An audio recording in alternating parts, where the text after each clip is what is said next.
to emerge the reconstruction of oppressive fascism. A wrecked Western economy is prerequisite. Can you expand a little bit on this? Yes, this is very difficult for most Americans to hear, but we all accept the historical background of the United States. It's the cradle of capitalism, the beacon of freedom. Not anymore. I mean, can you point to anything where we're a cradle of capitalism? Can you point to anything where we're a beacon of freedom? No, we're a primary axis for fascism now. When did it really change? Well, Bush and Clinton in the 1990 decade. I don't pay attention to political party. I pay attention to association with the bankers and the military-industrial complex. The rest is distraction and noise. In the 1990 decade, Clinton and Bush changed everything. They stole Fort Knox. They stole the U.S. government reserves for gold by installing a 0% gold lease privilege that you could not use, but Wall Street banks could. So we saw a rather historical drop in the interest rate, and they capitalized on that by going long on bond futures contracts. And they capitalized on the suppression of gold and the gutting of gold by going short on gold futures contracts. I estimate that Rubin and his gang made somewhere on the order of $2 or $3 trillion by raiding the U.S. gold. So then the 9/11 incidents pretty much killed the national spirit, installed fascism. I call the Patriot Act the fascist manifesto. Patriot Act shredded the Constitution. Is anybody paying attention to this? The banker cabal wishes to install across the Western world a totalitarian state. One of the chief architects for this is David Rockefeller. He's about 96 years old now. And he's got, it's funny, he's got a little side project. They call it 2020. They want to be able to download a human brain's contents, thoughts, memories, belief systems, personality, emotional stuff. They want to download it into a computer so that it could be uploaded later into a different body.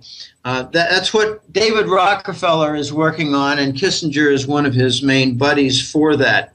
So the plan is to, you cannot have a totalitarian state, which is, just extreme fascism, without wrecking the economy. They want to wreck the U.S. economy. They want to wreck the European economy and install fascism. And one of the chief architects for the banking side of this was Greenspan. He gave the Americans what they wanted, easy money. He gave them what they wanted for asset bubbles. And on the other side of easy money and debt saturation, and on the other side of broken asset bubbles, is a wrecked financial system and a wrecked economic system. This is utterly basic. So the U.S. really can't install this totalitarian state across the Western world as long as Europe is semi-healthy.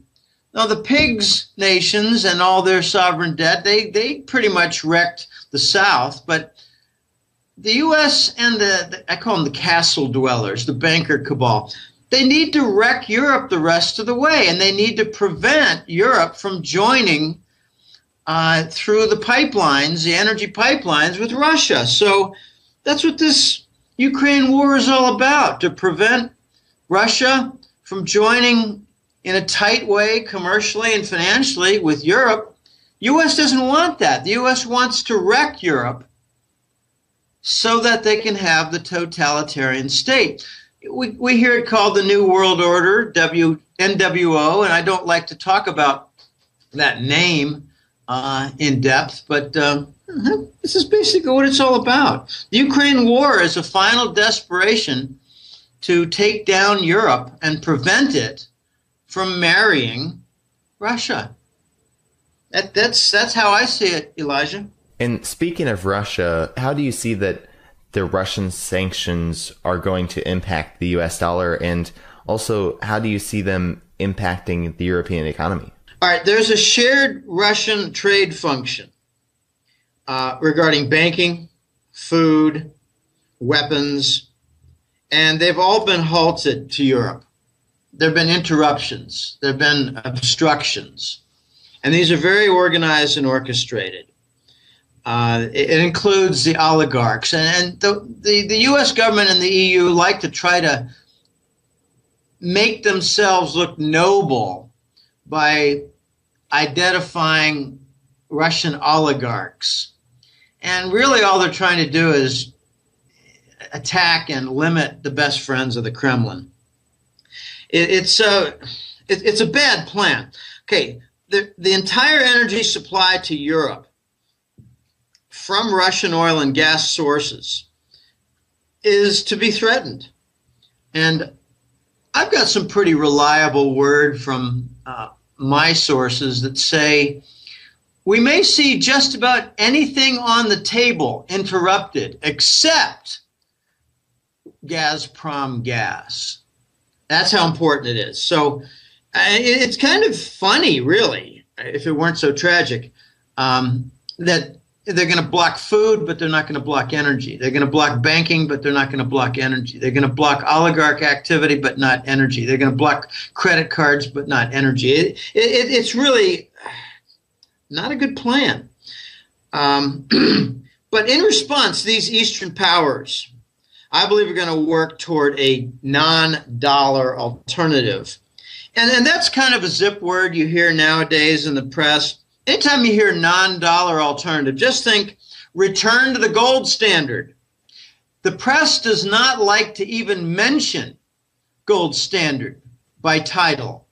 If they see gold standard efforts, they'll call it dollar alternative and try to paint it as some kind of a terrorist event. Eventually, Europe is going to work toward this alternative system, joining the East. I think it's just locked into the future. And notice that the U.S. government is busy prosecuting the French banks like BNP Paribas for sanctions violations, busy prosecuting Swiss banks like Credit Suisse for tax evaders and private account disclosure violations. And notice that in progress, and it's going to get, I think, just blown completely crazy, is the U.S. government prosecuting Deutsche Bank in Germany. And they've already given a preliminary hypocritical statement that they're going after Deutsche Bank for derivatives, fraudulent activity in derivatives, and for fraudulent activity in the Forex currency market, which is precisely what the London banks do and precisely what there was no prosecution for. So, Elijah, we've got this tremendous hypocrisy coming and pressure on European nations to break away from the United States in its fold. Elijah, this is going to get out of control, and it's already a little bit out of control. And you've mentioned that this is just isolating the United States. You mentioned in your article that the U.S. government will succeed with a series of new sanctions in isolating the majority of the world's nations. In doing so, it will isolate itself. So can you expand a little bit on how you see this happening? Well, yeah, imagine that you're in a fraternity and you've got 25 young men, and one guy says to 8 fellows, I don't want to eat with you. I don't want to go out partying with you. I don't want to drink with you. I don't want to go to football games with you. And then a week later, takes a look around and says, you 5 guys, you really bother me. I don't like how you associate with those 8 guys I really hate. Okay, and then later, you've got, a few more, and they're kind of quiet types, wallflowers, and you just kind of leave them alone. And before you know it, you've only got 2 friends out of 25 because you've isolated yourself from 22 of them. What have you succeeded in doing? You've isolated yourself from the whole fraternity. The whole fraternity is going to go about its business, partying, going to school, going out for meals, having meals inside, studying together, talking about girls, sporting events. What have you accomplished? You don't have any friends.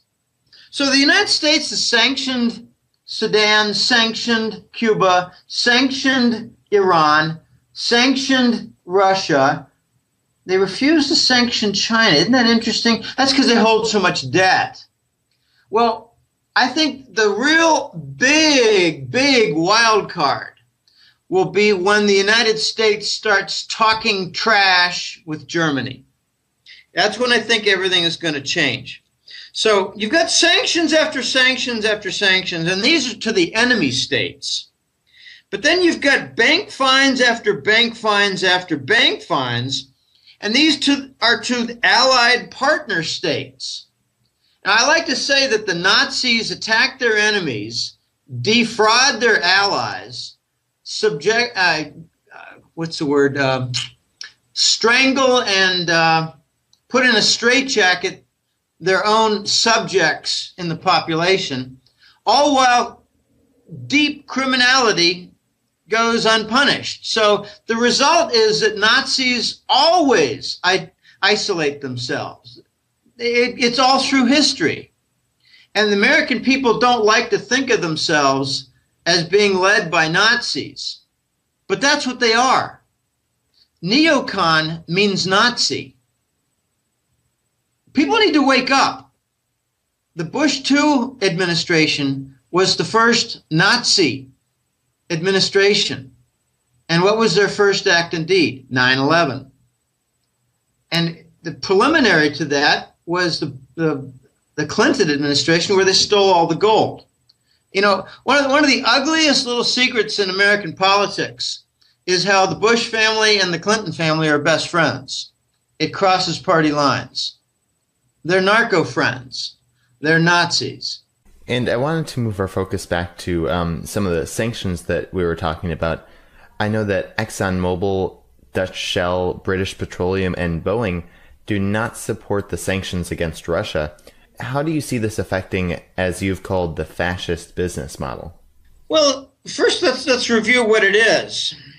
The fascist business model involves a merger, kind of a meeting of the minds, hearts and minds, of major corporations working in collusion with the government, which permits crime, deep crime. I'm talking about multi-trillion-dollar crime with these major corporations committed by them.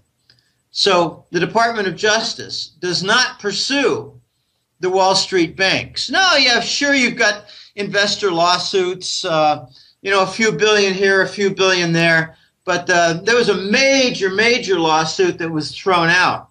I think Homeland Security and the Langley boys made threats to the judges involved in a big mortgage bond and mortgage contract case. That was in New York State. But we're seeing some pretty interesting patterns emerge. The list you gave of Exxon, Dutch Shell, British Petroleum, and Boeing, those are energy and weapons makers. Okay, well, what's missing in there in the fascist business model? It's the bankers. All right, so what you've got now is a split. This is very interesting split, and nowhere in the news, and absolutely nowhere exposed by any politician in an open discussion. What you've got going on right now is a split, a schism between the Rothschild bankers and the Rockefeller energy companies. And I'd like to point out what the two big violations were by Putin that justified their attack on Russia in the last few months, and this has been planned for a while. In the 2000 decade, Putin made a deal and was pretty close with a number of Rothschild bankers. For instance, a few of them were involved in investing some of the Kremlin reserves, their Forex reserves. You know, they had at one time $160 billion worth of treasury bonds. They've been whittling it down. All right, Putin told the Rothschild bankers, get the hell out of my country. Putin also did something that pissed off the Americans directly by interfering with heroin trade routes coming from Afghanistan. Now, Americans really need to wake up. The Afghan war was to capture the heroin prize, where 80% of the global heroin was produced. And since the United States has been in there since 2003, the heroin production has gone up 13-fold.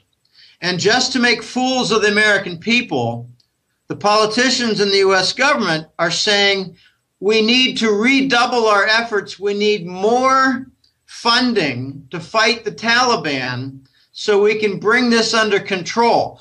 Well, gee, they've got 18 of the 20 Taliban commanders and chiefs in control in the U.S. fold. Why has production gone up 13-fold? It's because it's a resounding success story. Putin got in the way of trade routes, distribution routes, like into Eastern Europe.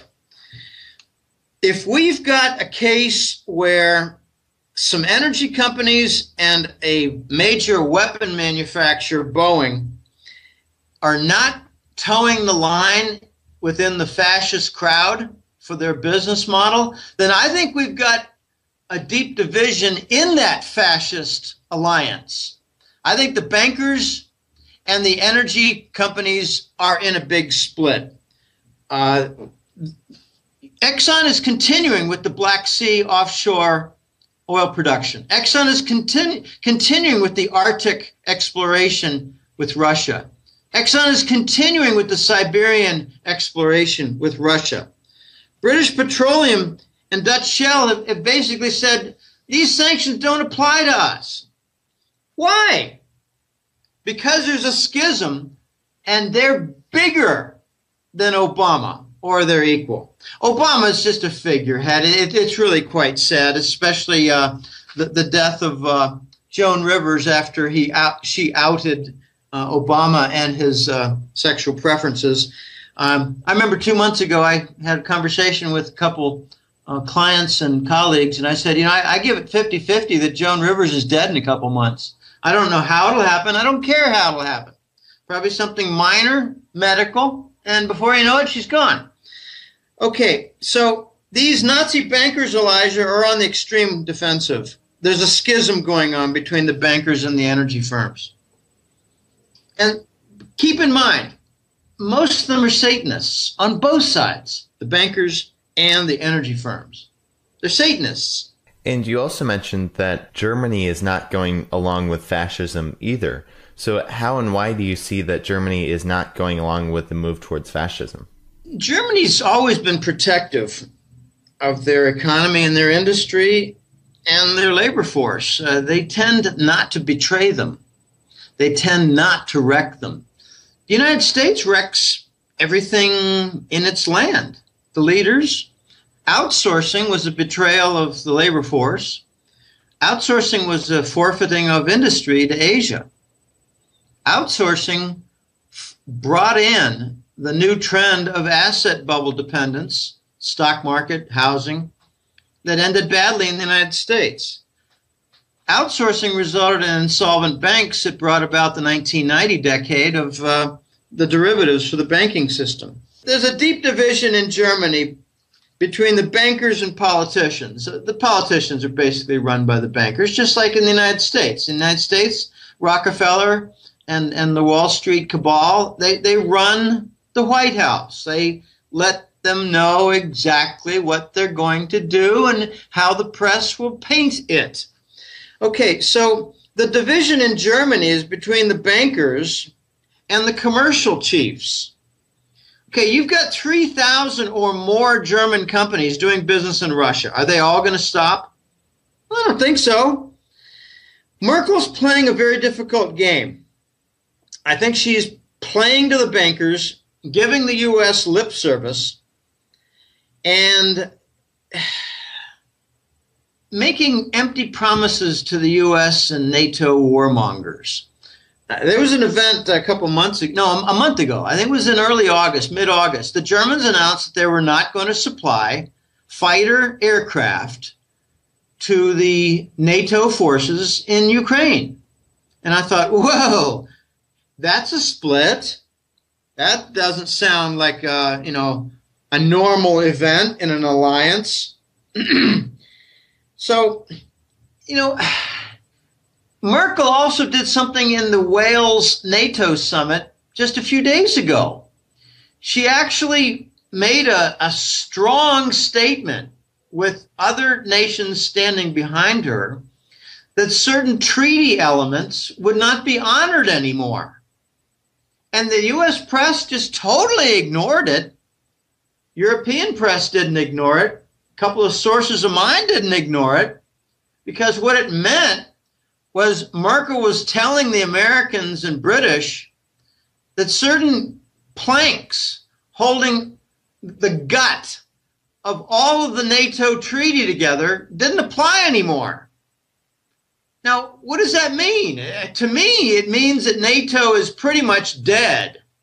I got word 2 weeks ago from my excellent source, The Voice, who's got tremendous contacts throughout Europe and Asia, but he's European. So he's got a lot of contacts from his, first 30 years of life on planet Earth.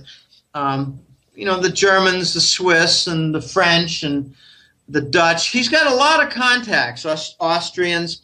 And what he told me was that there were special forces type professional troops from Germany, France, Holland, and England who were fighting against the Kiev regime in Ukraine.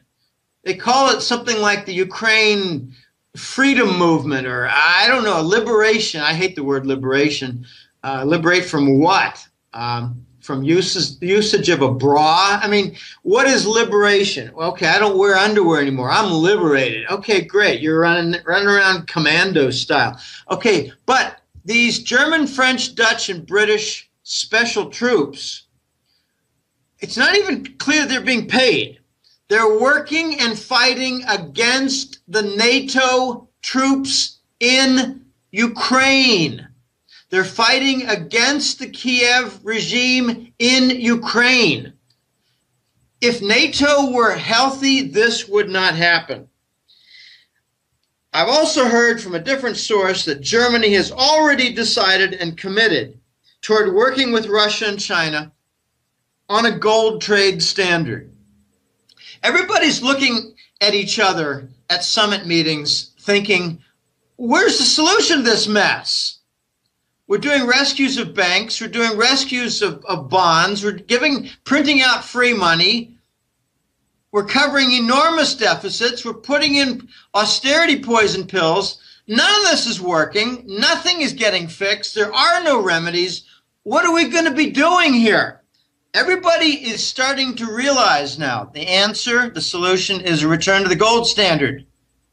You can't allow the Americans to print trillions of dollars to cover their debt and give to their bankers and expect no consequence with the rest of the world on the cost structure to the global economy.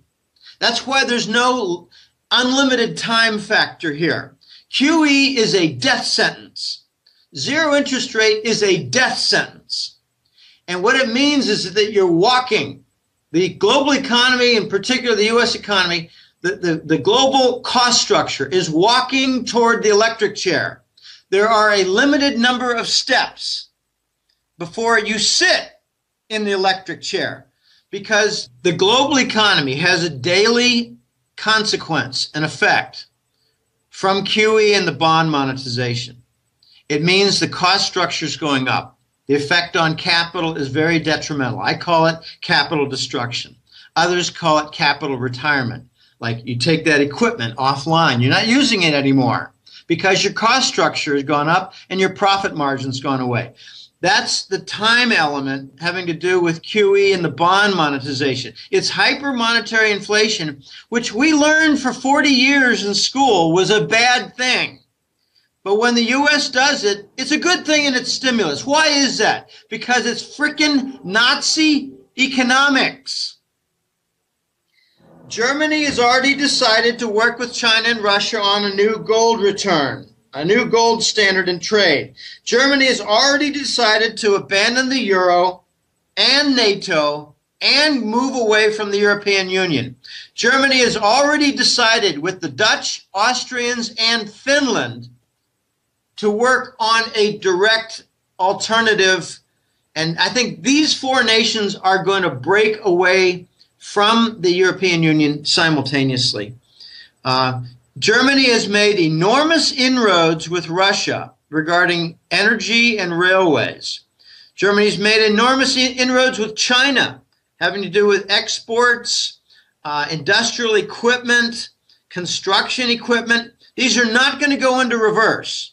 Germany has experienced fascism in the past, 70 years ago. They don't want any more. Germany has experienced hyperinflation in the past, 70 years ago. They don't want any more. The United States is ready for fascism. It is the natural end chapter to capitalism. Do you see any evidence of capitalism in the United States? I don't, Elijah. You've got a majority of Americans now on the federal dole, and they're the main Obama voters. Yeah, I want extended welfare. Yeah, I want aid to dependent children. Yeah, I want unemployment compensation extended to 99 weeks and maybe 199 weeks. I'm voting for Obama. That's change I can believe in. I think Americans are some of the biggest fools in the history of the world. And finally, they're beginning to wake up, and it's really no more than 5 or 10%. And I applaud them because they're hat trick letter subscribers. But the other 90 to 95%, they're going to get plowed under. The U.S. is going to be liquidated. The dollar is going to go away.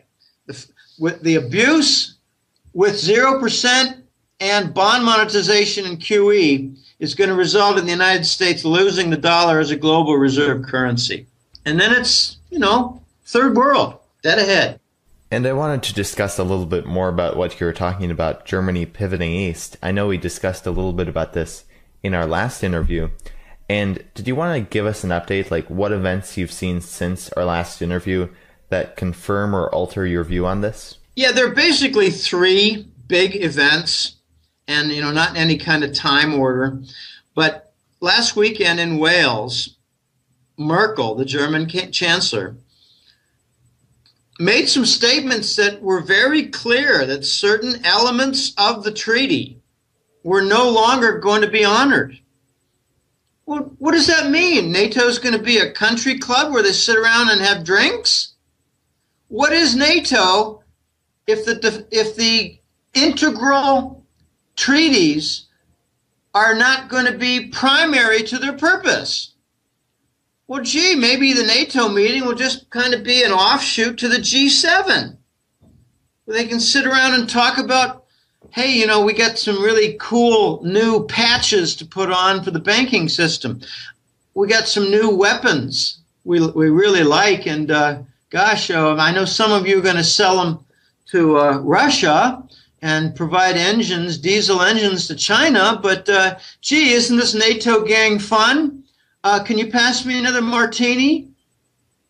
I mean, what is NATO if they don't have their treaties as an integral part? The second event, this happened a month ago, the German government, I mentioned before, refused to supply further jet aircraft for the war in Ukraine.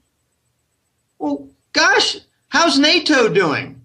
What is NATO if Germany says we're not going to supply fighter aircraft? All right, well, maybe the Italians will. It's a joke. We got NATO undermined. The third event was much, I think, bigger and much quieter.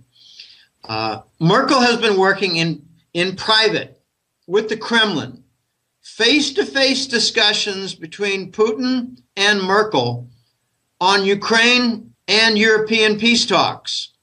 And the gut of the discussion is Crimea is annexed by Russia, and I think perhaps eastern Ukraine, but let's just focus on Crimea. Crimea is taken by Russia, and Gazprom is assured no interruption of energy supply to Europe.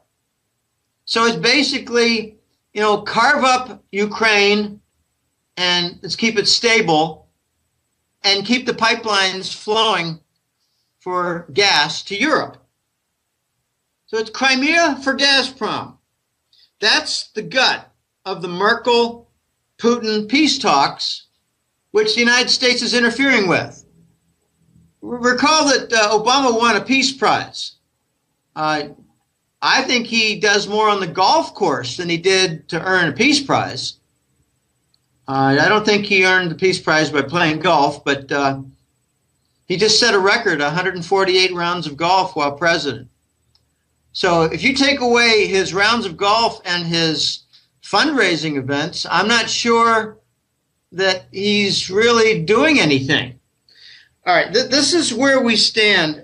Germany is making very loud noises, and in private, they're letting their Russian and Chinese commercial partners know exactly where they stand regarding leaving the euro, leaving the Union, and leaving NATO. That's how I see it. That's what I'm hearing, Elijah. Did you want to summarize a little bit on how NATO is being undermined by sanctions and war? Sure. Member nations must permit wreckage of their economies to support the U.S. Nazi war. People need to understand the entire Ukraine war is a project out of Langley, funded by Langley. And the news was given away several months ago. The United States, through Langley, invested $5 billion to have a regime change, also called a coup d'etat. So if member nations must permit wreckage of their economies, then you're going to see pressure to break away from NATO. The second thing is member nations must suffer the consequences of Russian retaliatory sanctions. We saw a few weeks ago the Russians say, all right, we've had enough. You want to keep poking a stick in the Russian bear's eye? Well, fine. We're not going to buy your food anymore.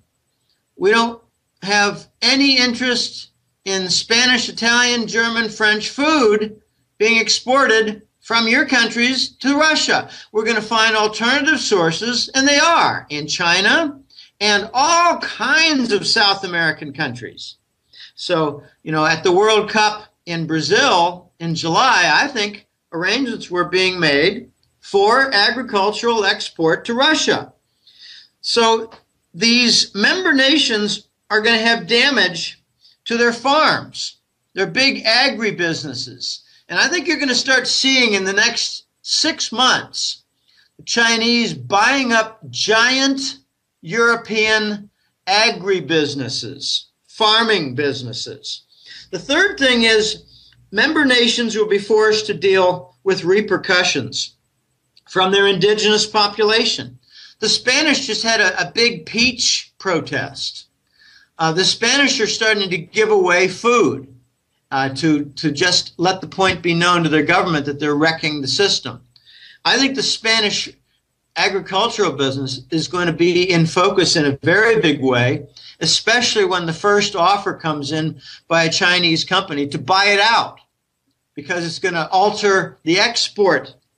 I really thought that there might be a chance that Turkey would act as an intermediary, send your agricultural export to Turkey, and we'll distribute it to Russia as we see fit. It hasn't happened yet. Maybe it has more than I know. But these farmers are making a lot of noises, And we know most revolutions take place over issues having to do with food. The fourth and last thing to note is that member nations will be forced to face their corporate chiefs to explain policy. Why have you wrecked our export business, you clowns? Remember, the European Union commissioners are not elected. They're waging war with huge consequences to the European Union economies. They're not elected. Who are they? I don't think 99% of Americans could name a single European Union commissioner. Yet they're waging war. Who are they? Why are they doing it? I think it has to do precisely with wrecking the European Union economy to bring about the totalitarian state. Notice the empty promises given by the U.S. government to Europe. They say sanctions, put sanctions in against Russia. We will guarantee your oil and gas because we've got surpluses in North America. What's a load of crap? The United States has a hard time conducting refinery processes for all the very light crude oil that come from shale oil projects. This is a global mess that the United States is creating. This is not going to end well. This is not going to result in any kind of recovery. I talk to smart people with economics backgrounds and degrees, and I hear the same nonsense, vapid crap over and over again. The U.S. always comes out of it. Not this time, because of outsourcing and because of the 1999 most favored nation status given to China, where we reindustrialized China and gutted our industries and therefore gave away our legitimate core of income. So the member nations of European Union and NATO are going to fracture off. That's my view, Elijah. It's going to take time, but it's happening right now. I wanted to turn our focus to the petrodollar.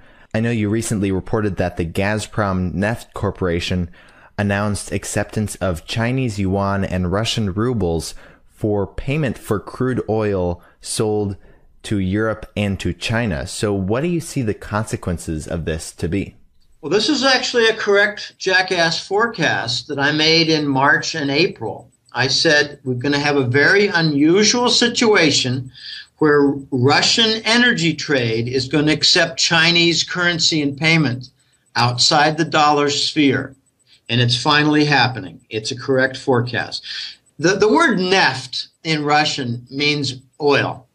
Not necessarily oil directly, but it means oil firm. Gazprom Neft is the oil firm behind Gazprom. Gazprom is the giant natural gas monopoly inside Russia. Gazprom Neft is their oil firm.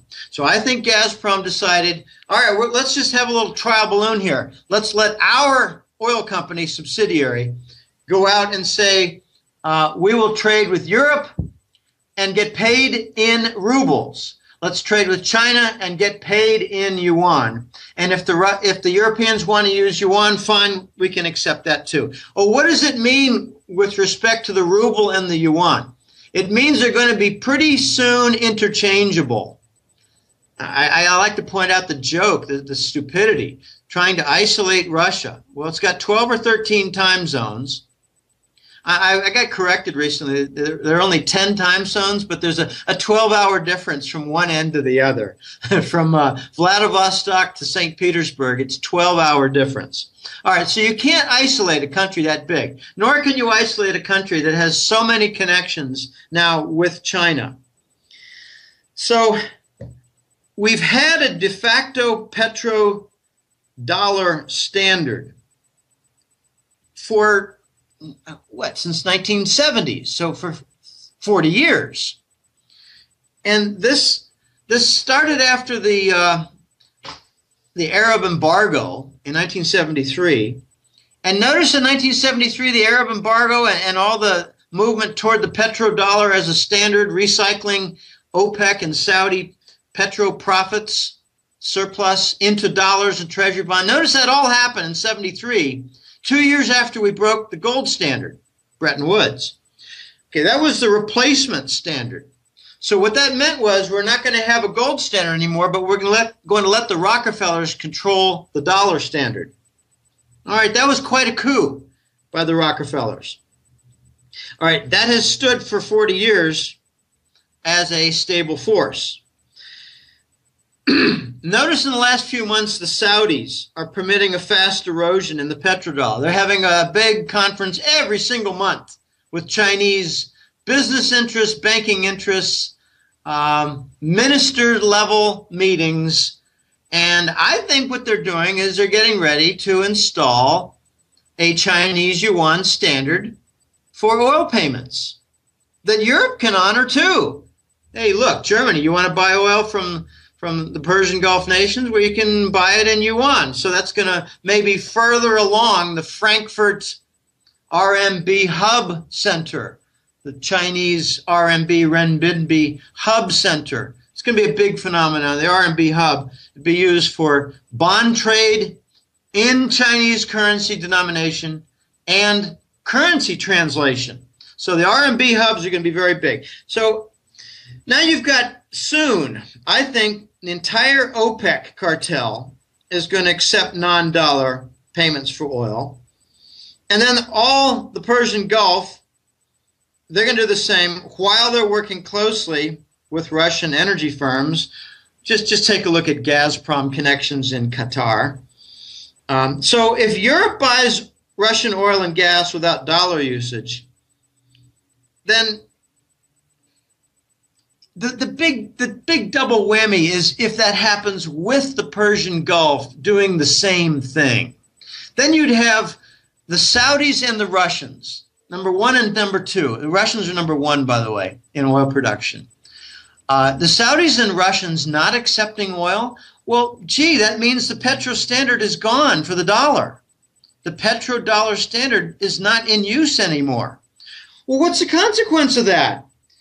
You know, I talk to a lot of Americans, and I haven't met a single one that understands that when you pay for oil in dollars, you keep treasury bonds in your banking system as core reserves. And when you stop paying dollars for oil, you stop using the treasury bonds in your banking system. They're connected. So the dollar is going to lose its global reserve status as the core asset in Western banking system. This is the consequence. The European banks are going to start to diversify away from the treasury bond and the dollar. The European banks will no longer require treasury bonds in their banking system because they don't need them to buy oil. I mean, Americans are some of the worst economists in the history of the world. We need to re-educate ourselves on what money is, what capital is, and how war destroys economies. We need to relearn this. Watch London walk a fine line because they are trying desperately to create a Chinese RMB hub. Again, for bond trade in the Chinese currency and currency translation like for the yuan. The Chinese yuan, I think, is going to serve as a caretaker function, Elijah, for a return to the gold trade standard. And eventually you're going to see things like a gold trade note, a short-term letter of credit type note. I think it's going to be interchangeable with the Chinese yuan later. So a lot of things are happening. A lot of things are undermining NATO and the dollar. And I think this Ukraine war, I called it the Waterloo for the dollar. I bet you 90% of Americans don't know what Waterloo for the dollar means.